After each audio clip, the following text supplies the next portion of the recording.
আজকে টিএমসি পার্টির যিনি নেত্রী মমতা ব্যানার্জি এবং খোকা বাবু, তারা দেখুন একটা জিনিস যেটাকে বলে পোয়েটিক জাস্টিস। আপনি যেমন করেছেন আজ তেমন ফল পাচ্ছেন। You are being paid in your own coins.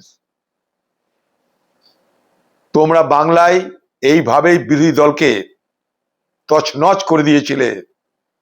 আমাদের দলের এমপি, আমাদের দলের এমপি না এমএলএ, আমাদের দলের নির্বাচিত মিউনিসিপ্যালিটি, নির্বাচিত জেলা পরিষদ একটার পর একটা ধ্বংস করে দিয়ে জবরদস্তি পুলিশ প্রশাসন মস্তানকে ব্যবহার করে তোমরা নিজেদের দলে সামিল করেছিলে।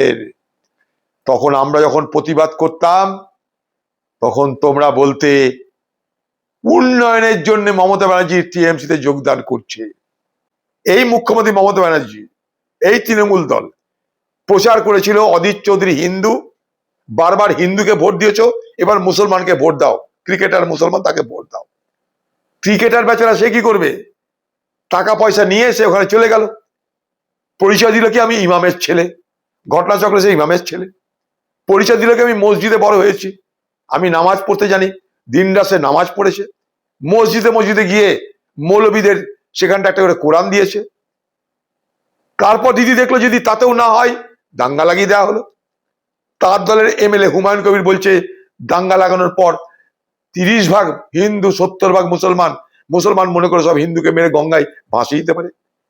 সেই ভিডিও নিয়ে দিদি দলের লোকরা হিন্দু গ্রামে গিয়ে বলল হিন্দুরা এক হোক, আর সেই মুসলমানদেরকে বলল তোমরা এতবার হিন্দুকে ভোট দিয়েছো, দাদাকে ভোট দিয়েছো, এবার ভাইজানকে ভোট দাও, নাহলে গুনাহ হয়ে যাবে।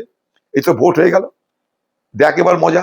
এই মুর্শিদাবাদ জেলায় এই সমস্ত গদ্দার, এই সমস্ত বিশ্বাসঘাতক, যারা বিশ্বাসঘাতকতা করেছিল, সেই মির্জাফর আর ঘসিটি বেগম সবাইকে দেখতে পাচ্ছে বাংলার মানুষ, মুর্শিদাবাদের মানুষ।